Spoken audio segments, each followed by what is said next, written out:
नमस्कार दोस्तों। आज हम लोक विमर्श के इस पेज पर पुनः उपस्थित हुए हैं। जैसा कि मैंने बताया था कि अगले सत्र में मैं एक महत्वपूर्ण कवि के संबंध में परिचर्चा लेकर के आऊँगा। तो आज हमारे कवि हैं श्री नवनीत पांडे जी। नवनीत पांडे जी से आम हिंदी पाठक वर्ग अपरिचित नहीं है। लगातार छपते रहे हैं, लगभग 2-3 दशक से वो भी लिखते आ रहे हैं और कवियों के बीच, लिखने पढ़ने वालों के बीच वो अपने खास अंदाज और ख़ास रूप विन्यास को लेकर के जाने जाते हैं। नवनीत पांडे जी BSNL में नौकरी करते थे, इंजीनियर थे। अब सेवानिवृत्त होकर के बीकानेर में रहते हैं।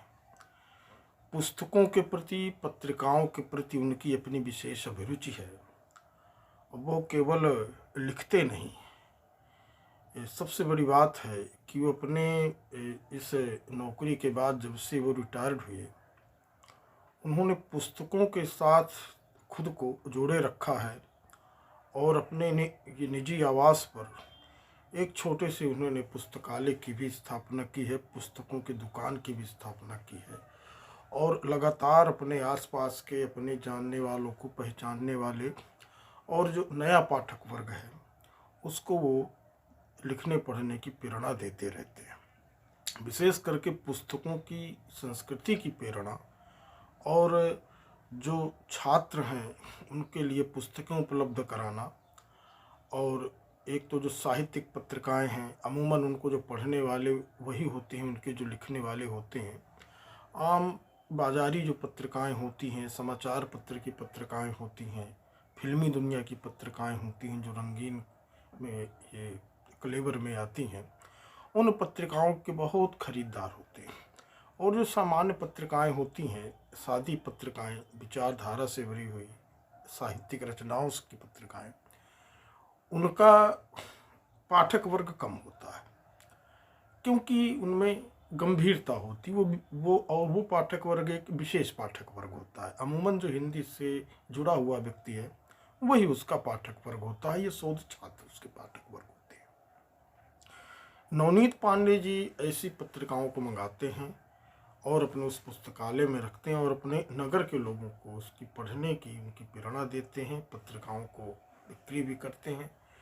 तो ये बहुत बड़ा कार्य है कि खुद लिखने के अतिरिक्त लिखने पढ़ने की संस्कृति से एक एक्टिविज़म के रूप में जुड़ा होना और लोगों को प्रेरणा देना इस बुरे दौर में, जबकि लिखने पढ़ने की संस्कृति का लोप होता जा रहा है, लोगों की समझ कविता के प्रति बदल रही है, साहित्य के प्रति उनकी समझ विकृत हो रही है। तो ऐसे दौर में पाठक को ये समझाना क्या साहित्य है और क्या असाहित्य है, साहित्य किस तरह का होता है और असाहित्य किस तरह का होता है, उसको ये नीर छीर विवेक देना और ऐसे काम में एक अपने आप को समर्पित रखना, व्यस्त रखना एक बहुत बड़ा काम होता है, जो नवनीत पांडे जी लगातार इधर कर रहे हैं।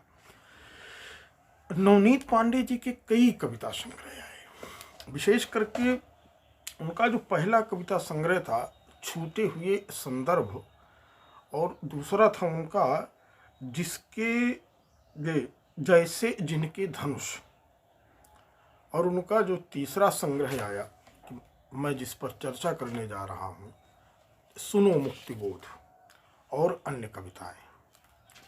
नवनीत पांडे का ये मैं तीसरे कविता संग्रह की चर्चा क्यों कर रहा हूँ, इसका भी एक कारण है। अमूमन जो कवि होते हैं अपने समय के साथ, समय की ज़रूरतों के हिसाब से, समय के तेवर के हिसाब से, लहजे के हिसाब से और उसकी जो विशिष्टताएं हैं, घटनाएं हैं और घटनाओं के प्रति जो आम जन का दृष्टिकोण होता है, जो कवि का दृष्टिकोण होता है, वही आमजन का दृष्टिकोण होता है। उनको वो अभिव्यक्त करते हैं, अपना पक्ष रखते हैं। वो पक्ष एक लेखक का पक्ष होता है, जो एक प्रतिबद्ध इंसान होता है हमारे समाज का, उसका पक्ष होता है कि इस घटना के प्रति इसका पक्ष क्या होना चाहिए। वो अधिकतर अपनी रचनात्मकता के माध्यम से लेखक अपना पक्ष देता है, एक पत्रकार अपने समाचार के माध्यम से देता है। और इन्हीं के कारण उनके जो अमूमन उनका जो कविता संग्रह रहे पहले दो, जिनके जैसे धनुष, और जो पहला उनका जो कविता संग्रह रहा छूटे हुए संदर्भ, वो सामान्य कविता ये संग्रह थे, जो सामान्य रूप से कविता संग्रहों में जो बातें होती हैं, स्त्री को लेकर के, दलित को लेकर के, गांव को लेकर, खेतों को लेकर के, बाजार को लेकर के, आम इंसान को लेकर के, प्रेम को लेकर के, जो भी विषय होते हैं, चूँकि अनंत आदमी का जीवन के अनंत पहलू होते हैं, तो अनंत विषय होते हैं और उनको लेकर के लिखा जाता है। कोई एक विशेष सैद्धांतिकता कि जिसे हम अलग से देख सकें, या हम ये जान लें कि इसमें कोई अलग सैद्धांतिकता है, तो ऐसा इन दोनों कविता संग्रहों में ऐसा कुछ नहीं है। एक सामान्य कविता संग्रह के जैसे हैं, और जो अच्छी कविताएं होती हैं अमूमन उसी तरह है। उनका ये तीसरा जो कविता संग्रह है, सुनो मुक्तिबोध और अन्य कविताएं, 2017 में आया था। काफ़ी दिन हो गए, तब भी मैंने इसको पढ़ा था और इसके बारे में अपने अभिमत को अभिव्यक्त किया था। इसको मैंने दोबारा पढ़ा, इसे बार बार मैंने पढ़ा। अब बार बार पढ़ने के बाद जो बात मैंने पहले नहीं कही, वो बात जो तो मेरे मन में आ रही थी कि इस बात को हमें सामने ला करके कहना चाहिए। ये कविता संग्रह हार्ड बाउंड में है, सुनो मुक्तिबोध और अन्य कविताएं। यह अनंग प्रकाशन दिल्ली से आया था, 2017 में आया था, और इसकी चर्चा भी खूब हुई। काफ़ी लोगों ने इस पर आलोचनात्मक प्रतिक्रियाएं दी, अपने अभिमत दिए। लेकिन जो मैं इस कविता संग्रह में देख रहा हूँ, वो एक नई चीज़ मुझे दिखाई दे रही है।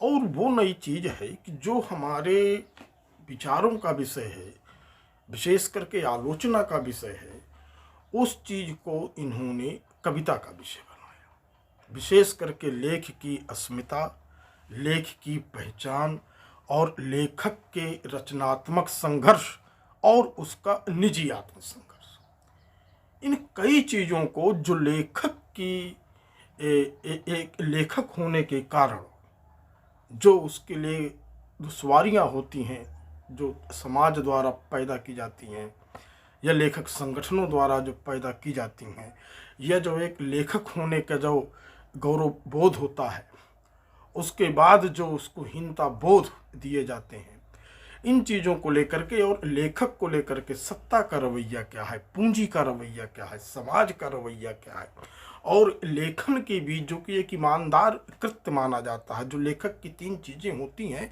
ईमानदारी और प्रतिबद्धता और पक्षधरता, ये तीन चीज़ें मेन होती हैं, ईमानदारी, प्रतिबद्धता और पक्षधरता।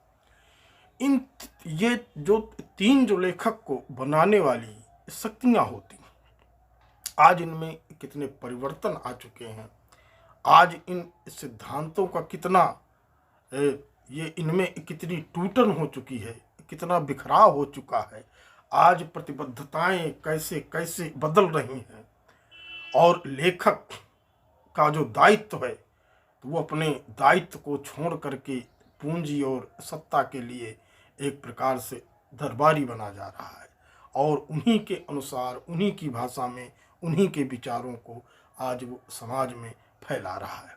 इसके लिए सत्ता संस्थाएं स्थापित करती हैं, इसके लिए सत्ता पुरस्कार देती हैं, इसके लिए जो पूंजीपति होते हैं अपने धन का निवेश करते हैं और वो लेखकों को खरीदते हैं और अपना उन्हें प्रचारक बनाते हैं।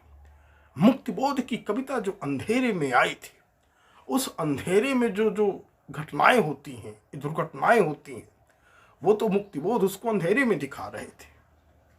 लेकिन वास्तविकता है कि सारे लेखक, सारे पत्रकार सब इसी तरह, जैसे कि अपने इस कविता संग्रह में जिस मुद्दे को उन्होंने उठाया है, लेखकीय मुद्दे को, रचनात्मक संघर्षों को और लेखक के साथ हो रहे छल को, टूट रही प्रतिबद्धताओं को, छद्म को, उन्होंने जिस तरीके से कविता का विषय बनाया है, ऐसा कभी बहुत पहले तो मुक्तिबोध ने अपने अंधेरे में किया था, भूल गलती में भी किया था कि चुप मन सबदार, चुप खामोश सब खामोश है। वो कविता जो भूल गलती वाली में, उसमें है कि सारे सब कुछ चुप खड़े हैं, कोई नहीं बोल रहा है, और सामने बेचैन घावों की ये जब तिरछी लकीरों से कटा एक चेहरा कि जिस पर साफ की भाप उठती है सदा, वह कैद कर लाया गया ईमान। आज भी ईमान कैद हो रहा है। तो अपने इस कविता संग्रह में वो मुक्तिबोध को याद करते हुए, आरंभ इसका मुक्तिबोध से ही होता है, इस कविता संग्रह का आरंभ मुक्तिबोध से ही होता है। और मुक्तिबोध, सुनो मुक्तिबोध शीर्षक से कई कविताएं, और उन कविताओं में उन्होंने मुक्तिबोध को याद करने की कोशिश की है और उस हर पहलू को सोचा है जो मुक्तिबोध के बहाने हिंदी साहित्य में होता रहा है, और हिंदी साहित्य में क्या क्या मुक्तिबोध को लेकर के हुआ, आज मुक्तिबोध की हमें कितनी आवश्यकता है, और उस जमाने में जो मुक्तिबोध अंधेरे में जो कल्पना करते थे, वो जो ब्रह्म राक्षस की कल्पना जो तो करते थे, आज वही अंधेरा और वही ब्रह्म राक्षस कैसे हिंदी में आकर के जीवित खड़े हैं, और भी आज लेखक को उतना ही पीड़ित कर रहे हैं जैसा कि मुक्तिबोध के समय किया करते थे। ये कहा गया है इस कविता संग्रह। इस कविता संग्रह की मैं इसी बात पर उनका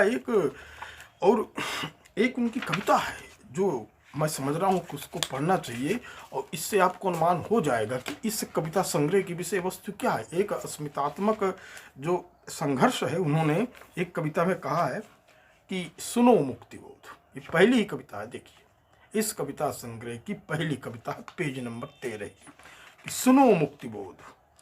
मैं ये सुनो मुक्तिबोध, वे ही तो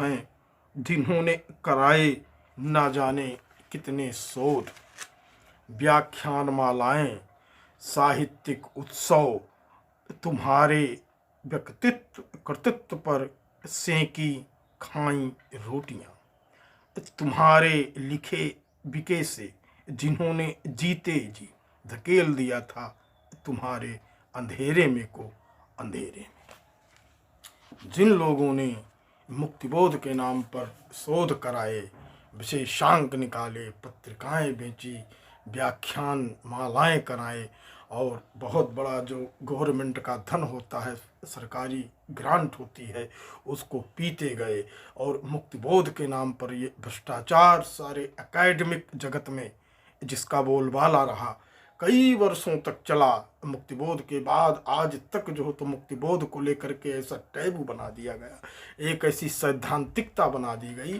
कि जैसे ही कि मुक्तिबोध का जन्मदिन, उनका निर्माण दिवस आता है कि व्याख्यान मालाएं, ये आयोजन, वो आयोजन, ये विशेषांक, वो विशेष, केवल मुक्तिबोध मुक्तिबोध मुक्तिबोध।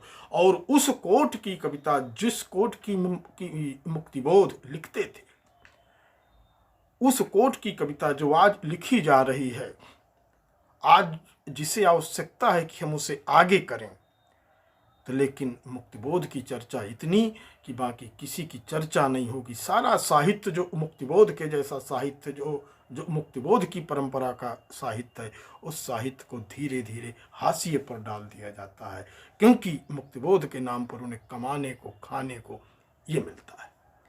तो वही करें कि तुम्हारे अंधेरे में को अंधेरे में ढकेल रहे हैं, अर्थात जो तुम्हारी परंपरा का साहित्य है उसको भी वो लोग अंधेरे में फेंकते जा रहे हैं। अगला है उनका कि सुनो मुक्तिबोध, और इस चीज को उन्होंने कहा है कि अकेले नहीं मुक्तिबोध, कि अकेला एक आदमी अंधेरे में डाला गया, कि अकेले हमारे मुक्तिबोध को लोग भूल गए। ये कहते हैं कि सुनो मुक्तिबोध, तुम अकेले और पहले नहीं थे, तुमसे पहले तुम्हारे बाद तुम्हारे जैसे ना जाने कितने कितने मुक्तिबोध हुए और होंगे, जिन्हें अकाल मृत्यु मिली है, मिल रही है और मिलेगी। इन ब्रह्म राक्षसों के हाथों ये लोग चिरंजीव हैं, सब लोग नियंता हैं, अपने अपने समय के मुक्तिबोधों के हंता। ये जो ब्रह्म राक्षस हिंदी में जो बैठे हुए हैं, मठाधीश मैं जिसे कहता हूँ, जो कि ठेका ले लेते हैं किसी की, हम कवि बनाएंगे, हम लेखक बनाएंगे, और वो केवल सारे विश्वविद्यालयों के विभागाध्यक्ष, बड़े बड़े प्रोफेसर्स जो अपने आप को खुद को माफिया मान बैठे हैं, वही लोग लेखक संगठनों में जाकर के काबिज हो गए। वहाँ से भी जो जमीनी लोग हैं, संघर्षशील लोग हैं, और लोग के लोग हैं, जो गाँव जवार के लोग हैं, ऐसे लोग जो जमीन में रह करके संघर्ष कर रहे हैं, लड़ाइयाँ कर रहे हैं, साहित्य के लिए लगातार विरोध लेकर के, तमाम विरोधों को लेकर के रचना कर रहे हैं, ऐसे लोगों को वो लोग निकाल रहे हैं, और उनका साहित्य, उनकी दुनिया और उनकी जो जन क्रांति है केवल विश्वविद्यालय की उठापटक की राजनीति, कहाँ से ग्रांट कमाएं, कहाँ से विशेषांक निकालें, किसको छापें, किसको छोटा करें, किसको बड़ा करें,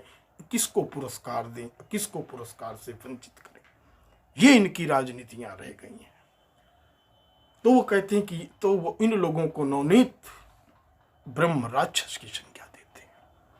ये बहुत उन्होंने गहराई से अनुभव किया है इन उठापटक की राजनीति। जो विश्वविद्यालयों की जो अंदरूनी राजनीति होती है, उसने हिंदी साहित्य का बेड़ा गर्क कर दिया है।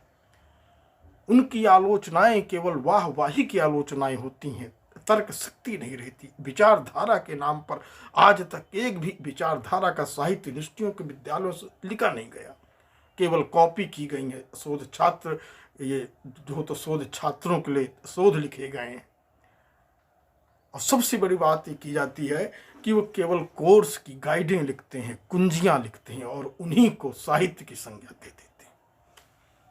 ये आलम हो गया है। बस उठा पटक की राजनीति उनकी मुख्य राजनीति है। और यहाँ तक कि जो लोक में लिखा जा रहा है, लोक भाषा में लिखा जा रहा है, लोक के अपरूपों में लिखा जा रहा है, ऐसा साहित्य जो आदमी के जन जन में, जुबान में जिस भाषा का वास है, जो आदमी समझ सकता है, जो कह सकता है, उस भाषा के साहित्य को हटाने के लिए, और ऐसे लेखक जो किसी विश्वविद्यालयों में नहीं है, छोटे मोटे कॉलेजों में हैं, या भी कॉलेजों में भी नहीं है, दूर दराज के लोग हैं, तो वैसे लोग हमारी सत्ता में आकर के काबिज ना हो जाएं और हमें चुनौती ना देने लगे, उनको उपेक्षित करने की कोशिश की जाती है, उनको छपने नहीं दिया जाता, आगे बढ़ने नहीं दिया जाता।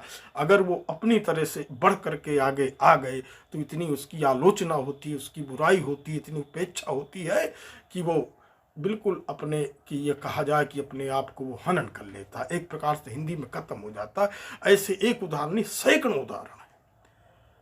अपने त्रिलोचन जी रहे, उनको कोई प्रगतिशील नहीं कहता था, अगर वो आज हिंदी के कवि हैं तो केवल जनता के कारण। बाबू केदारनाथ अग्रवाल को बहुत बाद में स्वीकृति मिली। विजेंद्र हमेशा ऐसी उपेक्षाओं के शिकार रहे। मान बहादुर सिंह सामंतवाद से लड़ते लड़ते मर गए, उनका भी हिंदी में कोई नाम लेवा नहीं हुआ, कोई उन पर बहस करने वाले नहीं हुए। ये हिंदी की कृतज्ञताएं हैं। ऐसे ऐसे कवि जो कि आज इस साल वो उस पुरस्कार चयन की कमेटी में है, तो अपने को पुरस्कृत कर रहा है, कल वो हो जा रहा तो उनको पुरस्कृत किए दे रहा। ऐसे ऐसे खेल हुए, ऐसे ऐसी राजनीतियाँ की गई। तो इसी चीज का संकेत नवनीत पांडे जी कह रहे हैं।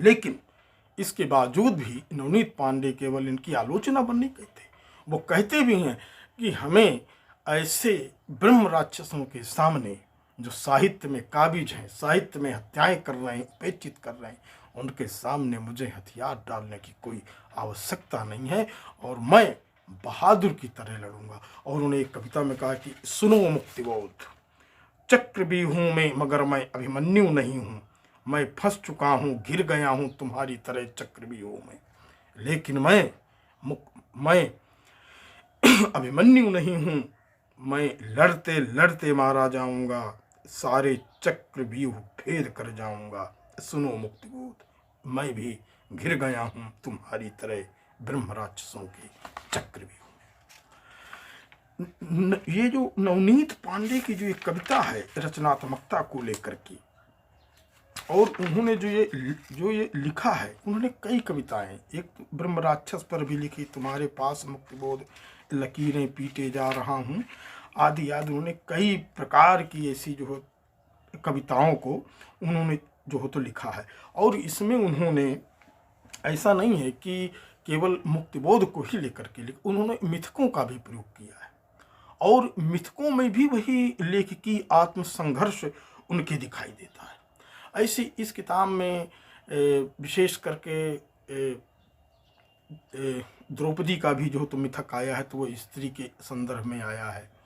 एक मिथक उनका आया है विशेष करके द्रोणाचार्य के संबंध में, और उनके कई ऐसे जो तो मिथक हैं कि उनमें लेखकीय संघर्ष ही मुख्य रूप से अभिव्यक्त हो रहा है। एक है उनका जैसे अंगूठा, लो यह अंगूठा दोहराओ इतिहास, पर मत भूलना कि सिर्फ अकेला अंगूठा ही नहीं, 4 उंगलियां भी हैं मेरे पास।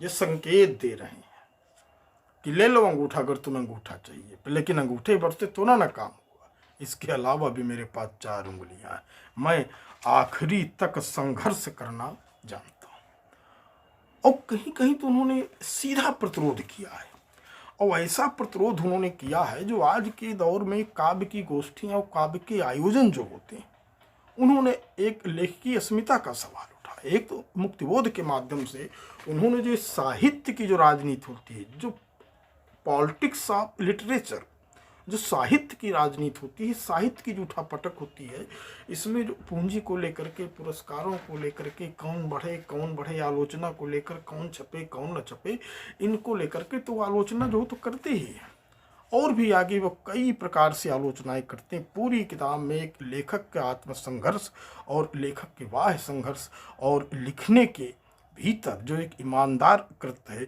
इसके अंदर आ चुके बेईमानों, भ्रष्टों, छद्मों और छद्म लोगों, और ऐसे लोग जो विचारधारा को एक ओढ़ करके खाल की तरह आकर के जो है साहित्य में अनाचार और भ्रष्टाचार फैला रहे हैं, ऐसे लोगों पर उन्होंने खुल करके भी प्रहार किया है। और इस सावधानी का विषय है कि लेखक स्वभावतः जो ईमानदार होता है, जो प्रतिबद्ध होता है, अगर उसके बीच उसी की खाल, उसी की भाषा, उसी की शैली और उसी के रूप में कोई छद्म, बेईमान, सत्ता का एजेंट या पूंजी का एजेंट अगर आ जाता है, तो लेखन भी अन्य चीज़ों की तरह भ्रष्ट होने लगता है।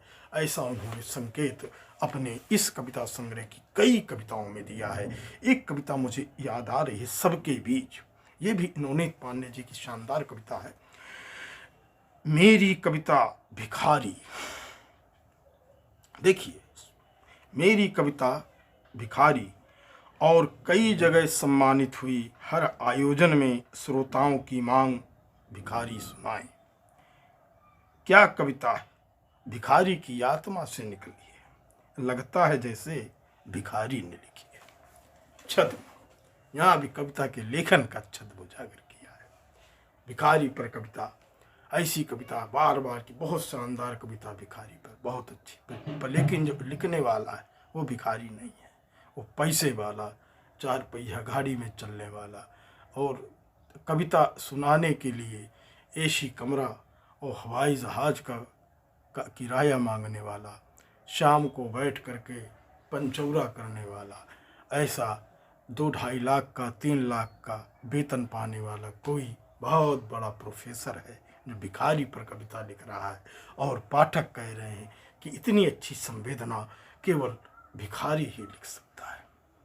इस छल को, छद्म को उन्होंने उजागर किया है कि हमारी कविता झूठ कैसी होती है, झूठ कैसे लिखा जाता है, और यही झूठ को महान कह करके प्रचारित कर दिया जाता है। जो आदमी कभी जिस जीवन में रहा नहीं है, केवल देख करके, जहाँ जिसने अनुभव नहीं पाया, जहाँ के अनुभव प्रमाणिक नहीं है, उस आदमी के अंतर्मन की व्यथा कथा को वो कैसे जानेगा? ये एक बहुत बड़ा सवाल है, सवालिया निशान है। धूमिल भी कहा करते थे कि लोहे का स्वाद लोहार से नहीं, घोड़े से पूछो जिसके मुंह में लगाम होती है। और हमारा दलित साहित्य क्यों कह रहा है कि दलित साहित्य लिखने के लिए दलित होना जरूरी है? क्योंकि वहाँ अगर वैसा कह रहे हैं तो किसी की एंट्री को नहीं रोक रहे हैं, क्योंकि एंट्री का मतलब है कि जो आदमी भोगा नहीं है, जो उस दंश से पीड़ित नहीं हुआ है, तो वह व्यक्ति जब भी लिखेगा, जो पीड़ित नहीं हुआ उस दंश से, जो भोगा नहीं है, तो स्वभावतः वह सहानुभूतिपूर्वक लिखेगा। और सहानुभूतिपूर्वक लिखना साहित्य नहीं है। साहित्य कि हमने जो अनुभव किया है वो है वास्तविक यथार्थ। तो उन्हें कहते हैं हमें किसी सहानुभूति की आवश्यकता नहीं है, हमें केवल अपने अनुभूत की आवश्यकता है। इसलिए हम जो अनुभव करते हैं हम वो लिखेंगे, इसलिए हमारा साहित्य हमारा लिखा है। वही नवनीत जी कहना चाहते हैं कि भिखारी जीवन का अनुभव अगर जीवन में लिया है तो लिखिए, लेकिन बड़े बड़े भवनों में बैठ करके, ऐसी कमरों में रह करके, हवाई जहाज की यात्रा करके भिखारी पर कविता लिखी जा रही है और पुरस्कृत भी होती जा रही है। ऐसा नवनीत जी का कहना है। लेकिन अपनी कई कविताओं में उन्होंने ये कह भी दिया है, कुछ जो सत्ता के जो लंबरदार हैं शब्दों से डरते हैं, इसलिए वो साहित्य में आकर के राजनीति कराते हैं, साहित्य में अपने एजेंट नियुक्त करते हैं। क्योंकि जो लेखक है वो पक्षधर होता है जनता का, जनता के खिलाफ कोई बात होगी तो वो आकर के खड़ा होता है, अपनी अभिव्यक्ति देता है। इस कारण से नवनीत जी कहते हैं कि हमारे शब्द ईमानदार हैं, इसलिए सत्ताएं भयभीत होती हैं। अपनी एक कविता में वो कहते हैं कि मुझे खतरनाक घोषित किया गया है, मुझसे बचकर रहने की सलाह दी जाती है, क्योंकि मेरे हलक में जबान है, मेरे पास शब्द हैं।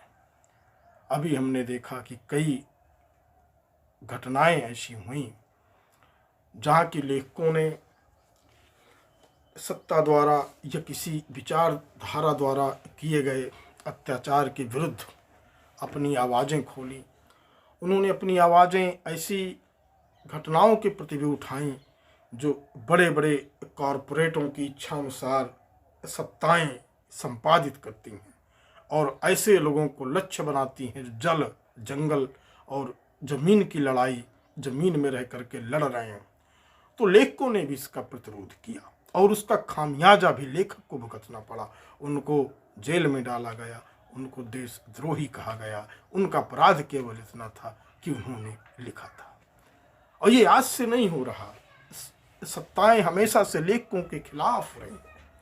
कभी कबीर को तो कभी गंग को हाथियों से कुचलाया गया, किसी को गंगा में फेंका गया, तुलसीदास को पीड़ित किया गया। सबके साथ ही हुआ है, हमेशा परंपरा रही है। जो सत्ता के खिलाफ रहा, आपके रहीम को भी निकाल दिया गया था। तो जब ये परंपरा ही रही है तो आज उस परंपरा में सत्ता सीधे आक्रामक ना होकर के वो धन के माध्यम से, पैसे के माध्यम से, पुरस्कार के माध्यम से, राजनीति के माध्यम से, पद के माध्यम से, लालच के माध्यम से ऐसे लोगों को अपनी तरफ कर लेती है और अपने मंसूबों की, उनकी जो मंशा है, उनकी जो संस्कृति है, सत्ता की संस्कृति, उसको ला करके साहित्य के बीच में थोपती है। और हमारे साहित्यकारों के बीच ऐसे दोगले लोग एजेंट के रूप में आकर के संगठन को, ये संगठन में काबिज हो जाते हैं, ऐसी संस्थाओं में काबिज हो जाते हैं कि जिनका काम साहित्य का उत्थान करना है। विश्वविद्यालयों में काबिज हो जाते हैं और ऐसी जगह काबिज हो जाते हैं जहाँ से कि वो अपने जो अपने पीछे चलने वाले लेखकों की भीड़ तैयार कर सके। ऐसी चीज़ों को नवनीत अपने मुक्तिबोध कविता के माध्यम से और अन्य कविताओं के माध्यम से उठाते हैं। नवनीत जी की सारे कविता संग्रह में अगर हम इस लेखकीय अंदाज को देखें तो बहुत ही ज़्यादा कविताएं हैं। 2-3 तरह की ही कविताएं इस पूरे कविता संग्रह में मिलेंगी। एक तो उन्होंने जो ये रचना के संकट को लेकर के और रचनात्मक संघर्षों को लेकर के उन्होंने जो बातें की हैं उस पर, और एक उनका राजा को लेकर के, और हमने आपको भी उदाहरण से ही बताया कि वो मुक्तिबोध के माध्यम से भी चर्चा करते हैं, अपने मिथकों के माध्यम से भी लेख की अस्मिता की ही वो चर्चा करते हैं, और सीधे भी चर्चा करते हैं, और डायरेक्ट अपने पुराने कवियों की पैरोडी बना करके भी करते हैं। ऐसा भी इस कविता संग्रह में, अर्थात वो लेख की अस्मिता, लेख की पहचान, लेख की ईमानदारी और लेखकों के बीच व्याप्त छल छद्म के विरुद्ध एक ईमानदार अभिव्यक्ति के पक्ष में विभिन्न तरह की वस्तुओं को लेकर के, विन्यासों को लेकर के वो कविता में आते हैं। और एक कविता उनकी मैं फिर कहूँगा कि मैंने कब कहा, इसको सुनना चाहिए, कि मैंने कब कहा कि कविता लिखता हूँ, मैं तो सिर्फ तुम्हारी दुनिया में कैसे कैसे जीता हूँ, कैसे कैसे मरता हूँ, ये लिखता हूँ। मैंने कब कहा कि मैं कविता लिखता हूँ। अर्थात अगर आप कहते हैं कि तुम कवि हो, तो भैया हम क्यों कवि हैं? हम तो कैसे जी रहे हैं, कैसे मर रहे हैं, और कैसे हमको मारा जा रहा है।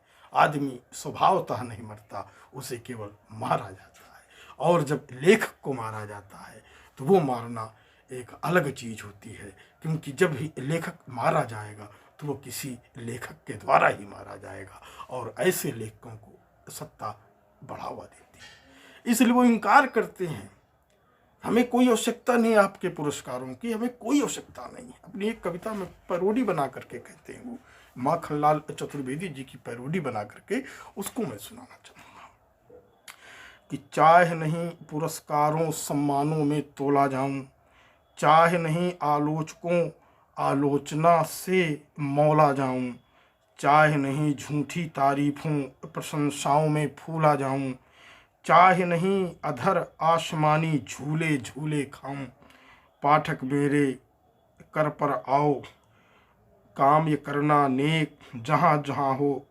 संघर्ष हकों के शब्द तुम मेरे देना फेंक। पाठक मेरे पास आओ और केवल एक काम करो कि जहाँ पर हक की लड़ाई लड़ी जा रही हो वहाँ मेरे शब्दों को ले जा करके फेंक देना। बस यही एक कवि की अंतिम अभिलाषा है, और मेरी ये कोई अभिलाषा नहीं, क्योंकि अगर मैं सम्मान लूँगा, पद लूँगा, पुरस्कार लूँगा, आलोचक से आलोचनाएं मैं पा जाऊँगा, इसके लिए मुझे पॉलिटिक्स में आना पड़ेगा, झुकना पड़ेगा, आत्मसम्मान खोना पड़ेगा, मुझे सत्ता की पूंजी की दलाली करनी पड़ेगी, क्योंकि एक ईमानदार लेखक, ईमानदार कवि कभी भी ना तो पुरस्कृत होता है और न कभी वो सत्ता द्वारा सम्मानित हो सकता है। वो तो उसके खिलाफ होता है, वो केवल उससे दंडित हो सकता है, सम्मानित नहीं हो सकता है।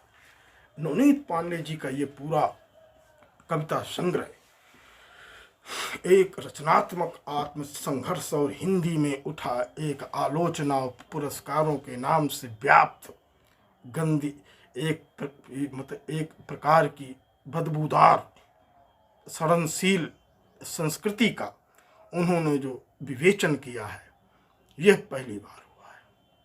कविता में कविता की संस्थागत दोषों की आलोचना करना सबके बस की बात नहीं है।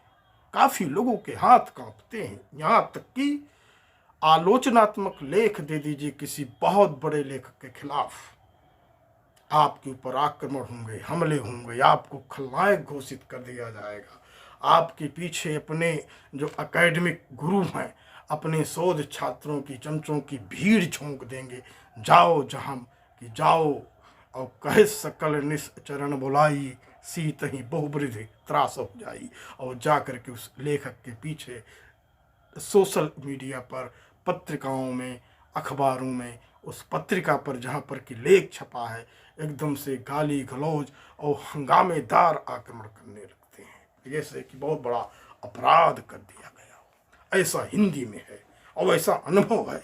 हम तो खुद ऐसी चीज़ों का मैं अनुभव लिए बैठा हूँ। यहाँ पर किसी पर उंगली उठाना, उस पर ये उंगली उठाना कि तुमने ये पुरस्कार क्यों गलत दिया, ये तो बहुत कमज़ोर है, ये तो इस तरह कभी नहीं है। इससे अच्छा तो वो कभी है जहाँ आपने सच कहा तो वहीं आपने अपराध कर दिया। ये फासिस्टों से बड़े फांसीवादी हैं और वही आदतें अपनाते हैं जो फांसीवाद अपनाता है। फांसीवाद जो अभिव्यक्ति पर रोक लगाता है, विमर्श पर रोक लगाता है, बहस की बात नहीं मानता। उनकी तो बात हथियारों की बात कि जो हथियारों से जीते वही विजेता है। इसी तरह ये भी मानते हैं कि बहस कोई मुद्दा नहीं है, बहस होगी तो सीधा हथियारों पर आ जाते हैं, घेर के मारो, बंद करके मारो, कहीं आगे बढ़ने ना पाए। ऐसा इनका फांसीवाद है। इनके तौर तरीकों में, फांसीवाद के तौर तरीकों में कोई अंतर नहीं। शायद इसीलिए नवनीत पांडे जैसा हिम्मती कवि, ईमानदार कवि इस चीज़ की चर्चा एक कविता संग्रह से करता है और ये करना चाहिए। और ये अधिकार केवल लोक धर्मी कवियों का रहा है। आज तक हिंदी में जितने भी सवाल उठाए गए हैं, ये मैं दावे के साथ कहता हूँ और गर्व के साथ मैं कहता हूँ कि केवल लोक धर्मी कवियों और आलोचकों ने उठाए हैं। उन फत्ता के इर्द गिर्द घूमने वाले, विश्वविद्यालयों की राजनीति करने वाले, कारपोरेट पत्रिकाओं की चाकरी करने वाले और लेखक संगठनों में बैठे लोग ऐसी क्रांतिकारी, ऐसी यथार्थ, ऐसी सच्ची अभिव्यक्ति कभी नहीं कर सकते। और सवाल उठाना कतई नहीं, उनको वाजिब ही नहीं कि वो लोग सवाल उठाएं, कतई नहीं उठा सकते। और सवाल करने वालों पर एक गिरोह बना करके हमला कर सकते हैं। यही उनका अपना एक लेखकीय जो लेखक संगठन है और जो एक अभिजात, कुलीन, वेतन भोगी, सत्ता के वित्त पोषित लेखकों का जो एक समूह है, उनका यही असली कृत्य है और यही उनका रचनात्मक योगदान है। नवनीत पांडे जी केवल इतने से ही शांत नहीं होते। इस कविता संग्रह में दूसरी बहुत महत्वपूर्ण चीज उन्होंने दिया है। उनकी 8-10 कविताएं इस विषय पर हैं और वो है राजा। पहली बात तो मुझे ये नहीं समझ में आ रहा कि राजा की कल्पना नवनीत ने कैसे की। अगर वो अपनी बात कह सकते थे तो डायरेक्ट लोकतंत्र पर एक अनास्थावादी सवालों को लेकर के कह सकते थे। हमारे लोकतंत्र में जो जन प्रतिनिधि चुने जाते हैं उनके मुद्दों को लेकर के, और हमारे यहाँ राजनीति से ऐसा नहीं कि राजनीति में बहुत एकदम से नहीं लिखा गया, राजनीति पर हर कवि ने लिखा है, लेकिन उन्होंने 10-12 कविताएं एकदम राजा के शीर्षक से ही लिखी। आखिर राजा उनकी कल्पना में है कौन? कविता संग्रह 2017 का छपा है और इसमें कविताएं 2014 से लेकर के 16 तक की कविताएं संग्रहित। तो इसका मतलब है कि इन्हीं वर्षों के अंतराल में उन्होंने कहीं राजा के दर्शन किए और उस राजा का जो फोटो है, जो चित्र है, उसका जो एक्शन है, उसके जो बिंब है, उसकी जो सोच है, उसकी जो विचारधारा है, वो इसी समय की विचारधारा है जो 2014 से लेकर के 2017 के बीच का समय। उसका दूरदर्शन में आना, देश राग गाना, राजा को शिकार पसंद है, राजा ऐसा है, राजा वैसा है। आखिर राजा है कौन?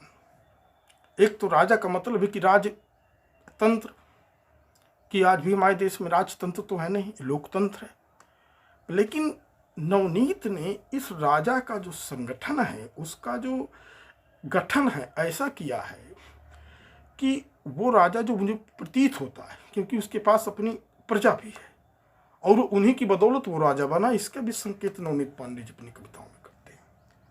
इसका मतलब है कि वो राजा वंश परंपरागत राजा नहीं है, वो राजा जनता के द्वारा चुना गया है और चुन करके वो कुलीन हो गया है और उसने अपने आप को अपरिमित शक्तियों से युक्त कर लिया है और इतना युक्त कर लिया है कि सारी पूंजी, कॉरपोरेट जगत उसके समक्ष हाथ जोड़े खड़ा है और वो उनके समक्ष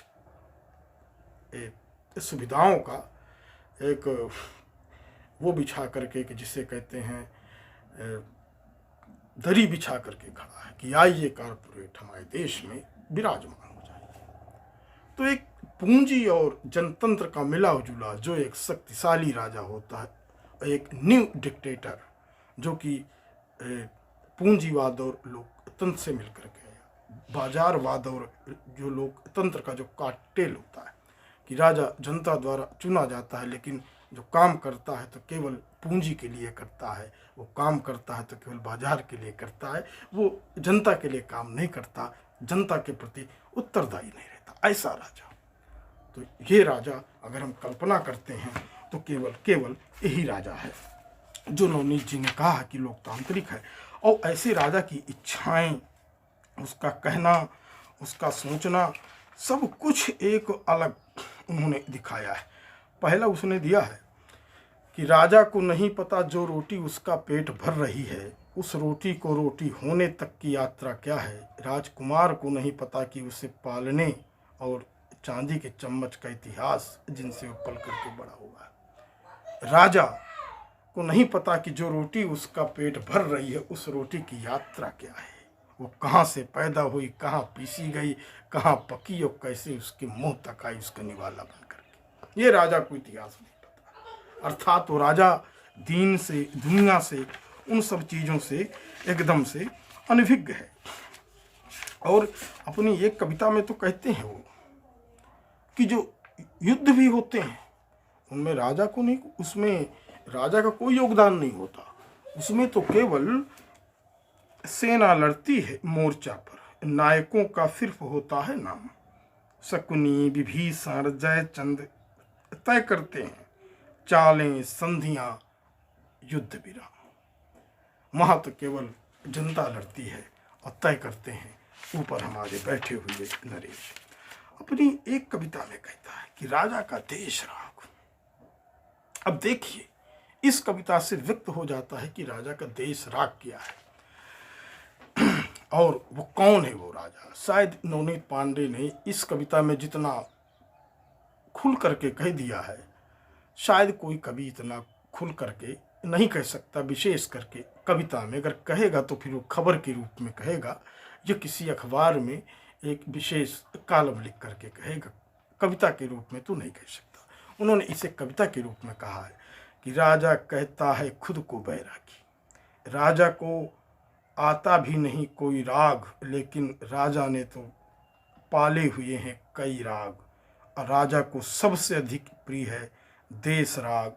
राजा जब भी दिखता है उसके होठों पर होता है देश राग। सब सुनते हैं, सुनकर हंसते हैं देश राग। अर्थात देश देश देश देश सारी चीज़ें।